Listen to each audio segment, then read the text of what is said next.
Assalamualaikum warahmatullahi wabarakatuh. Perkenalkan, nama saya Muhammad Jafir Anas dengan NIM 042124153006. Pada kesempatan kali ini, saya akan mencoba membuat video terkait dengan regresi variabel dummy dan juga regresi data panel. Nah, untuk yang pertama, saya akan memulainya dengan regresi variabel dummy. Jadi untuk regresi variabel dummy ini ada beberapa step atau beberapa langkah yang akan saya jelaskan. Yang pertama, saya akan menjelaskan statement of hypothesis. Ini sesuai dengan langkah-langkah ekonometrika yang dijelaskan oleh Gujarati. Yang pertama, kita akan membahas bersama-sama statement of hypothesis pada penelitian saya. Hipotesisnya itu dua nanti ya, statement of hypothesis research atau hipotesis penelitian, dan juga statement of statistic hypothesis atau statement hipotesis statistik.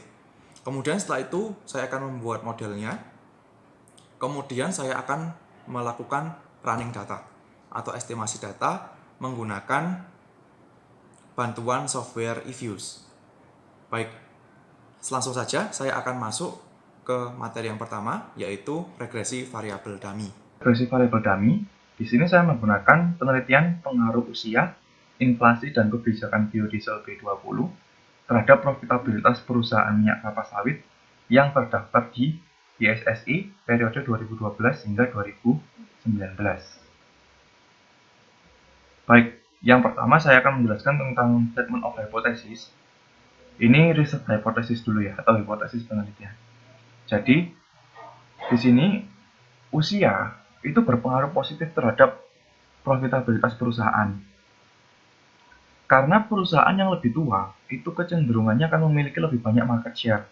Lebih banyak market share atau market share-nya lebih luas ketimbang perusahaan yang lebih muda.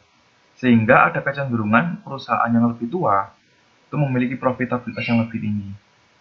Sehingga di sini usia berpengaruh positif terhadap profitabilitas perusahaan. Yang kedua adalah inflasi. Di sini inflasi juga berpengaruh positif terhadap profitabilitas perusahaan. Karena inflasi ini kan peningkatan harga komoditas ya. Jadi ketika harga komoditas itu naik, termasuk harga minyak kelapa sawit ini naik, maka otomatis angka penjualan perusahaan minyak kelapa sawit juga akan naik. Sehingga di sini ketika terjadi inflasi, itu juga akan memiliki kemungkinan besar profitabilitas perusahaan juga akan naik. Sehingga di sini hipotesis yang kedua, inflasi berpengaruh positif terhadap profitabilitas perusahaan. Yang ketiga, yaitu kebijakan biodiesel B20. Jadi kebijakan biodiesel B20 ini adalah kebijakan dari pemerintah yang mengharuskan perusahaan minyak kelapa sawit menjual minyak kelapa sawitnya kepada pemerintah dengan harga yang telah ditentukan oleh pemerintah. Di sini saya melihatnya ada kemungkinan pengaruh negatif. Karena perusahaan ini dipaksa, diwajibkan menjual minyak kelapa sawitnya kepada pemerintah. Dan harganya juga ditentukan oleh pemerintah, tidak bisa mengikuti harga pasar. Sehingga di sini ada potensi pengaruh negatif kebijakan biodiesel B20 ini terhadap profitabilitas perusahaan. Sehingga di sini H3-nya atau hipotesis ketiganya, kebijakan biodiesel B20 ini berpengaruh negatif terhadap profitabilitas perusahaan minyak kelapa sawit. Nah, kebijakan biodiesel B20 inilah yang menjadi variabel dummy dalam penelitian ini. Selanjutnya adalah statement of hypothesis yang statistik hypothesis. Ini yang pertama, pengaruh usia terhadap profitabilitas itu H0-nya usia tidak memiliki pengaruh, sedangkan H1-nya usia berpengaruh positif terhadap profitabilitas perusahaan. Yang kedua, pengaruh inflasi terhadap profitabilitas perusahaan. H0-nya inflasi tidak memiliki pengaruh terhadap profitabilitas perusahaan. Sedangkan H1-nya inflasinya itu berpengaruh positif terhadap profitabilitas perusahaan. Yang ketiga, ini pengaruh kebijakan biodiesel terhadap profitabilitas perusahaan. H0-nya kebijakan biodiesel B20 tidak memiliki pengaruh terhadap profitabilitas perusahaan, Sedangkan H1-nya itu kebijakan B20-nya itu berpengaruh negatif terhadap profitabilitas perusahaan minyak kelapa sawit. Nah, untuk pengambilan keputusannya, ini saya kasih tulisan warna merah ini. H0 akan ditolak apabila nilai signifikansi kurang dari 5%. Sehingga nanti ketika dilakukan pengujian hipotesis dan mendapatkan nilai signifikansinya di bawah 5%, maka nanti H0-nya ditolak, H1-nya yang diterima. Seperti itu. Baik, kemudian selanjutnya adalah definisi operasional variabel. Tadi profitabilitas yang sebagai variabel Y, itu saya menggunakan GPM, Gross Profit Margin. Sumber datanya dari laporan keuangan. Sedangkan yang kedua, usia. Usia ini merupakan usianya perusahaan ya, sejak awal berdiri hingga periode penelitian. Jadi misalkan tadi kan periode penelitiannya 2012 hingga 2019. Jadi data di tahun 2012 itu adalah usianya perusahaan semenjak berdiri hingga tahun 2012. Begitu juga seterusnya sampai periode 2019. Sumbernya dari mana? Sumbernya dari company profile masing-masing perusahaan. Yang selanjutnya adalah inflasi. Ini inflasinya saya menggunakan data inflasi kuartalan yang saya ambil dari ini websitenya bi.go.id/statistik/indikator/data inflasi. Ini saya ambilnya dari websitenya Bank Indonesia. Kemudian untuk kebijakan biodiesel, di sini saya menggunakan variabel dummy, yaitu variabel dummy 1 untuk data tahun 2016. Kenapa tahun 2016? Karena 2016 ini mulai penerapannya kebijakan biodiesel B20. Jadi tahun 2016 sampai tahun 2019 itu nanti akan di kode 1, variabel dummy 1. Sedangkan sebelumnya tahun 2012 hingga 2015 itu akan di kode 0. Karena tahun segitu belum ada penerapan kebijakan biodiesel B20. Nah, ini untuk model penelitiannya. GPM sama dengan konstanta tambah beta 1 usia tambah beta 2 inflasi dikurangi beta 3 kebijakan dummy kebijakan biodiesel B20 ditambah disturbance. Nah, di sini ini inflasinya nanti menggunakan data time series ya, bukan cross section. Makanya di sini saya simbolkan T kecil. Untuk usianya ini data panel, yaitu data campurannya cross section sama time series. Ini pakai IT. Baik, ini model penelitiannya. Selanjutnya saya akan melanjutkan untuk melakukan estimasi atau merunning data menggunakan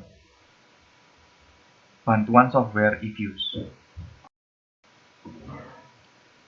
Oke, selanjutnya saya akan lanjutkan untuk merunning atau mengestimasi data di variabel dummy tadi ya. Ini variabel-variabelnya sudah saya persiapkan. Tadi yang pertama ada variabel Y-nya, yaitu profitabilitas yang diproyeksikan dengan GPM ya, Gross Profit Margin. Ini saya buka. Nah, ini datanya ada 128.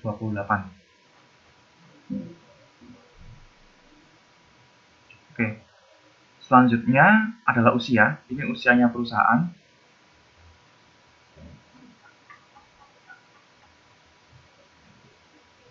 Kemudian data inflasi. Ini data inflasi kuartalan yang saya ambil dari websitenya Bank Indonesia. Seperti ini.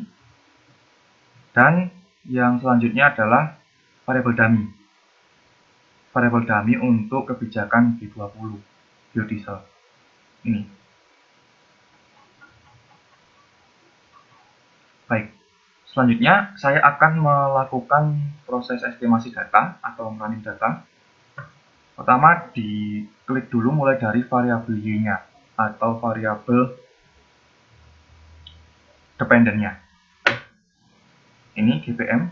Terus secara berurutan saya sambil tekan Ctrl di keyboard itu variabel-variabel X-nya, yaitu usia, age, kemudian dummy B20.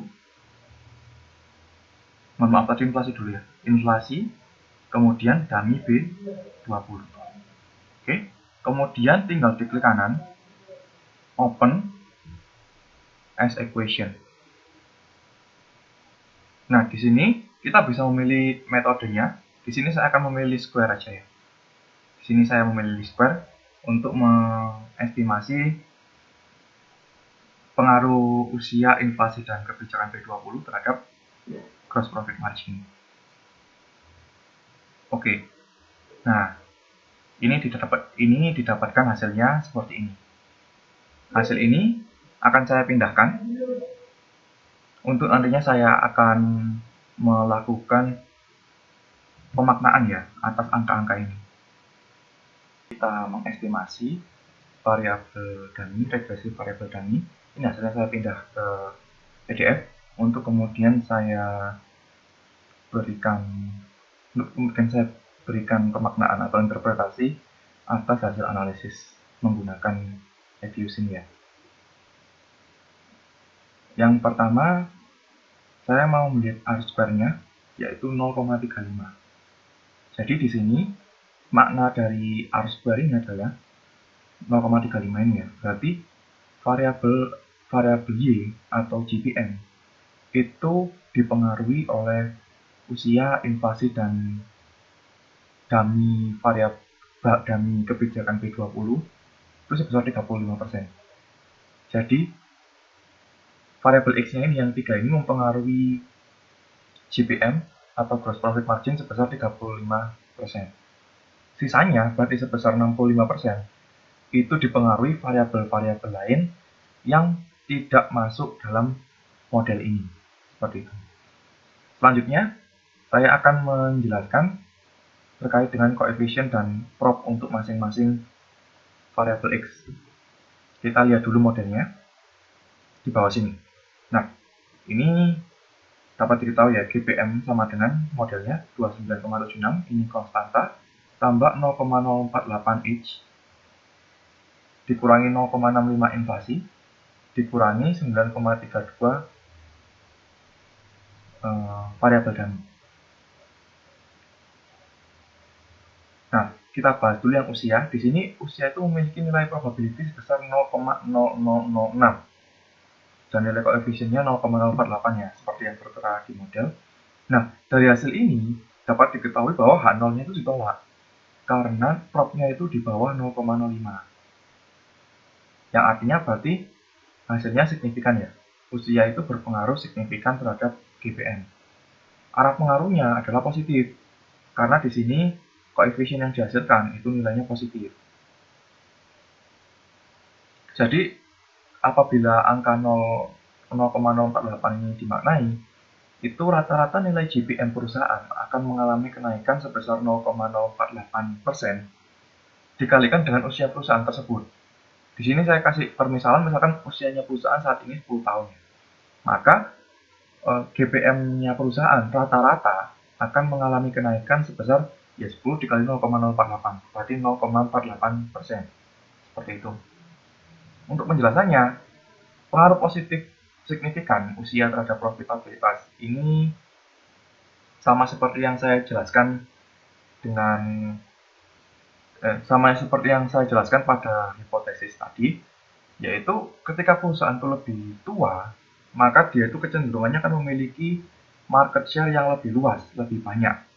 Nah, tentunya ini akan meningkatkan profitabilitasnya perusahaan-perusahaan yang lebih tua tersebut.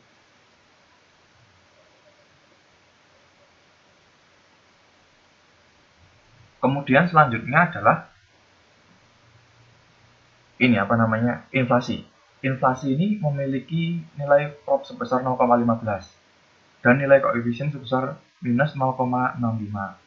Nah, propnya kan 0,15, artinya ini melebihi angka signifikansi 0,05,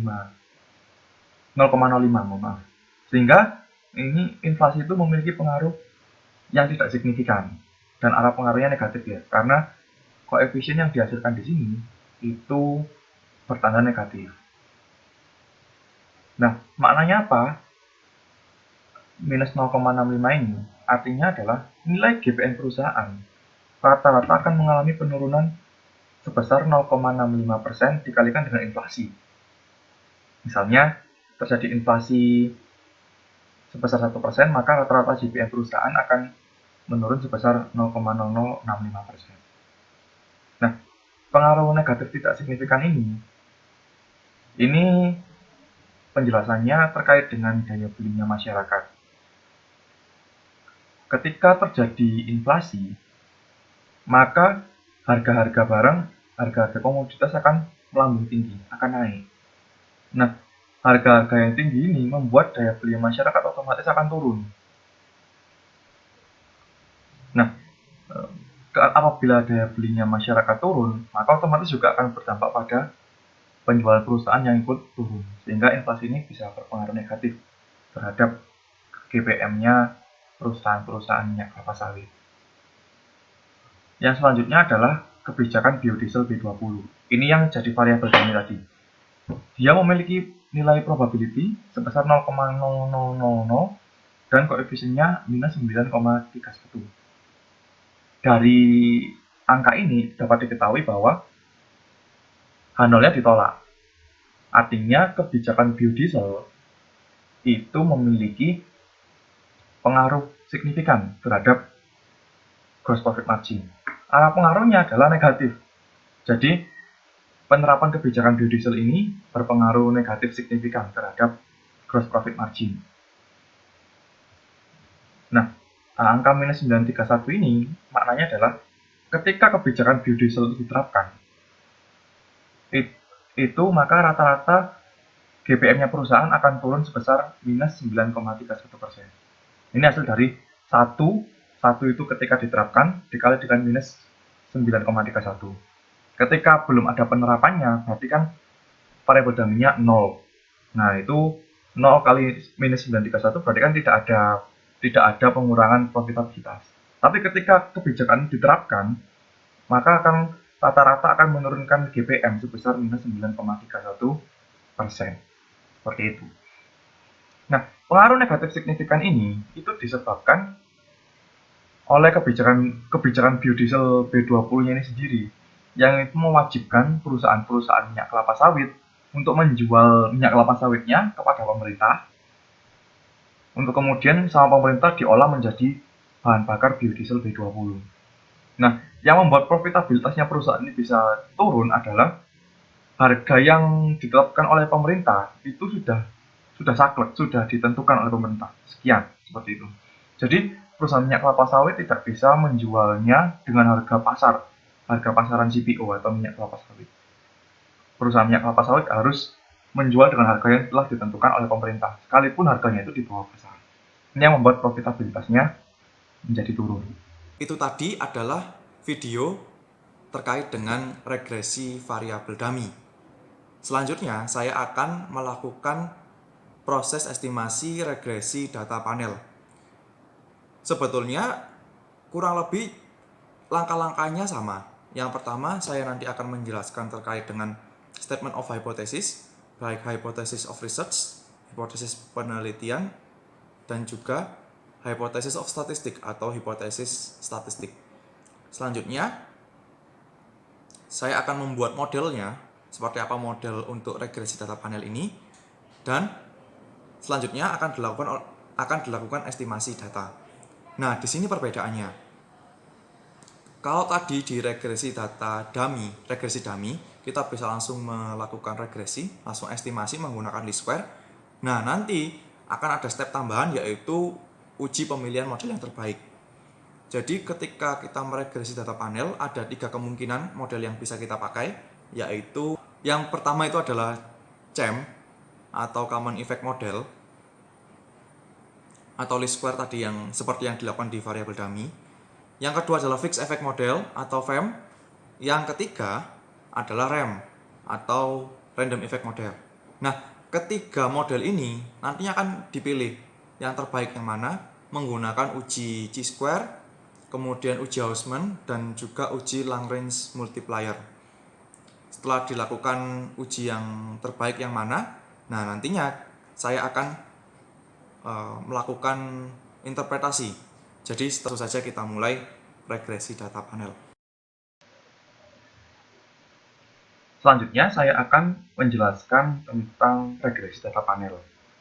Di sini penelitian yang saya gunakan adalah pengaruh ROE, Return on Equity, dan DER, Debt to Equity Ratio terhadap Dividend Payout Ratio, studi case perusahaan sektor energi tahun 2016 sampai tahun 2020.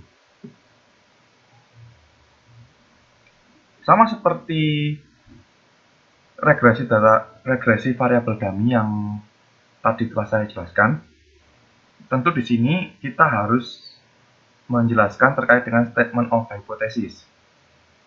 Yang pertama, saya akan menjelaskan tentang statement of research hypothesis.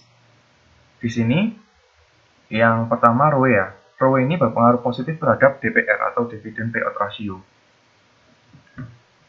Nah, mengapa demikian? Karena peningkatan ROE itu juga mengindikasikan adanya peningkatan laba bersih perusahaan.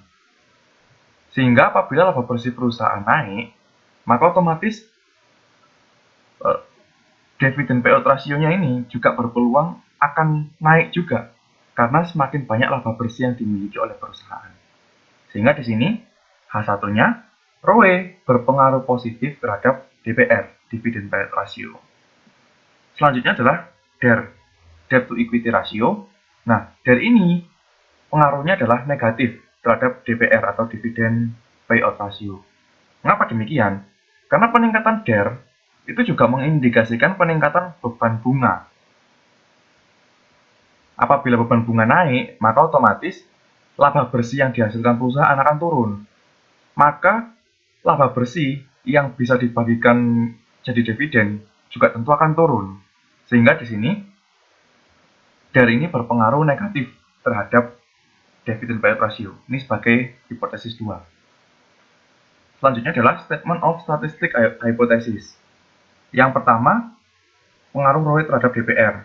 H0 buat ROE-nya ini adalah ROE tidak berpengaruh terhadap DPR. H1-nya, ROE berpengaruh positif terhadap DPR. Yang kedua, yang DER ini ya. DER H0-nya, DER tidak berpengaruh terhadap DPR, sedangkan H1-nya, DER berpengaruh, mohon maaf ya, ini bukan pengaruh positif tapi pengaruh negatif. Sebentar saya ganti.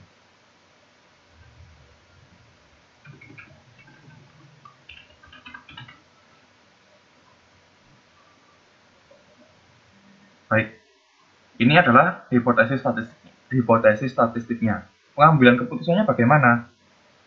Nanti hasil estimasi menggunakan EVIUS-nya akan dilihat nilai prop-nya. Apabila prop-nya di bawah 0,05, maka H0-nya ditolak. Seperti itu. H1-nya yang diterima. Ini panduan pengambilan keputusannya. Baik, selanjutnya saya akan masuk ke model penelitian. Seperti ini, DPR sama dengan beta 0 tambah beta 1 ROE IT dikurangi beta 2 DER IT. Nah, ini beta 0 ini adalah konstanta, beta 1 dan beta 2 adalah koefisien. ROE sama DER ini tadi ya seperti yang saya jelaskan, return on equity sama debt to equity. Ini saya beri IT, saya beri simbol IT kecil ini menunjukkan bahwa datanya ini merupakan data panel. Kemudian ini ada U adalah disturbance atau error atau faktor lain yang tidak diteliti dalam model ini, tapi turut mempengaruhi variabel Y-nya atau DPR-nya. Nah, ini sekarang masuk pada tahap uji pemilihan model. Ini yang membedakan dengan regresi variabel dummy yang tadi saya jelaskan. Kalau di variabel dummy, kita nggak perlu memilih model yang terbaik. Tapi kalau khusus data panel, kita perlu memilih model yang terbaik. Di sini ada 3 pengujian ya, yaitu uji Chow, Hausman, dan juga Lagrange multiplier. Dengan ini ketentuannya, kalau nanti diuji Chow, probability-nya lebih dari 0,05, maka yang dipilih CEM, Common Effect Model. Kalau di bawah 0,5, kalau di bawah 0,05 yang dipilih FEM, atau Fixed Effect Model. Untuk yang Hausman, Apabila probability-nya lebih dari 0,05, yang dipilih random effect model. Apabila di bawah 0,05 probability-nya, maka yang dipilih fixed effect model. Yang terakhir, uji long range multiplier. Apabila probability-nya lebih dari 0,05, maka yang dipilih adalah common effect model. Apabila di bawah 0,05, maka yang dipilih adalah random effect model. Baik, selanjutnya akan saya praktikkan tentang pengujian pemilihan model ini. Saya masuk ke aplikasi Epius. Nah, ini sudah saya masukkan sudah saya input datanya. Yang pertama, kita coba estimasi dulu. Dimulai dari variabel Y-nya ya, DPR, kemudian ROE, kemudian DER. Klik kanan, open as equation. Nah, di sini panel optionnya kita bikin none dulu. Ini kita untuk menguji, untuk lihat common effect modelnya dulu ya. Seperti ini, klik OK. Ini hasilnya. Nah, belum selesai sampai sini, kita klik estimate lagi. Panel optionnya kita ganti fixed effect model. Klik OK, kemudian klik view. Untuk kita pertama-tama kita uji Chow ya. Chow itu untuk memilih yang terbaik antara common effect model dan fixed effect model. Klik view sini, terus ini fixed random, terus yang atas sendiri likelihood ratio. Oke. Di sini didapatkan angka 0,357. Saya copy. Saya kembalikan ke sini tadi ya. Dapatnya berapa? 0,357. Hasil ini berarti melebihi 0,05. Maka dari hasil uji Chow yang dipilih adalah CEM atau Common Effect Model. Ini baru uji Chow. Selanjutnya saya kembali ke sini, kita coba uji Hausman. Uji Hausman itu untuk menentukan mana yang terbaik antara FEM dan REM ya. Kita klik estimate di sini, panel option, ini saya ganti random. Oke. Terus klik view lagi. Di sini kita pilih yang Hausman test. Ini uji Hausman. Nah, didapatkan angka 0,9295. Ini ya, 0,9295. Copy. Oke. Saya kembalikan ke sini. Nah, 0,9295 ini melebihi 0,05. Maka di sini kita akan menggunakan model yang REM, Random Effect Model. Terakhir, karena ini belum menemukan kesimpulan model mana yang tepat, kita pengujian yang terakhir, yaitu long range multiplier. Di sini penentuannya, model apa yang terpilih di sini itu yang akan kita gunakan untuk menganalisis data panel ini. Baik. Di sini saya klik estimate lagi, panel option dikembalikan ke none lagi. Ini kita kembalikan ke common effect model ya. Nah, ini sudah common effect model. Kita klik view, kita klik ini, kemudian klik yang long range multiplier. Kita ambil angka yang blue pagan, 0,849. Ini. Nah, angka ini itu melebihi 0,05. Maka di sini kita akan menggunakan model CEM. Nah,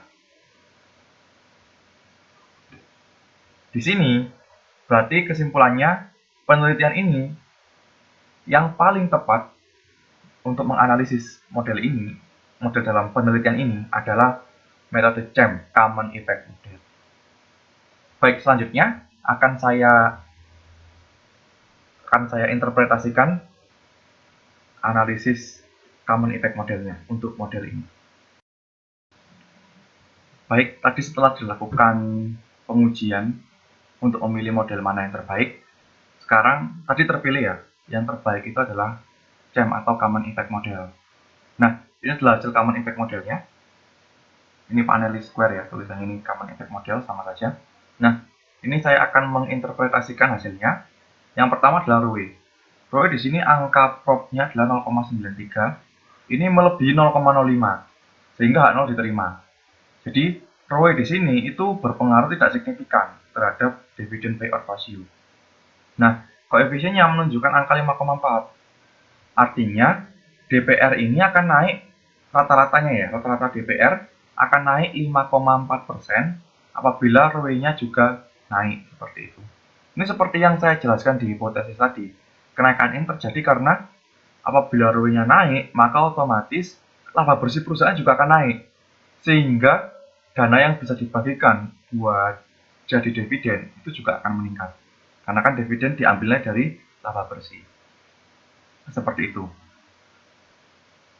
Selanjutnya adalah DER atau debt to equity ratio. Di sini kelihatan angka prob-nya adalah 0,73. Ini juga melebihi 0,05 ya, sehingga H0-nya diterima. Yaitu kesimpulannya di sini DER itu berpengaruh tidak signifikan terhadap dividen payout ratio. Nah, koefisiennya itu adalah sebesar 13,88 ini ya. Nah, artinya rata-rata DPR itu akan turun kurang lebih 13%-an ini apabila DER-nya naik. Ini juga seperti yang saya jelaskan tadi, seperti hipotesis, bahwa apabila DER atau debt to equity ratio naik, utangnya perusahaan naik, maka otomatis beban bunga juga akan naik. Nah, kenaikan beban bunga ini otomatis akan mengurangi laba bersih yang didapatkan oleh perusahaan. Laba bersih perusahaan berkurang, maka kemungkinan besar dividen yang dibagikan juga akan berkurang. Seperti itu. Oke, itu tadi adalah video saya terkait dengan regresi variabel dummy dan juga regresi data panel. Terima kasih sudah menonton video yang telah saya buat. Semoga bermanfaat. Saya akhiri. Assalamualaikum warahmatullahi wabarakatuh.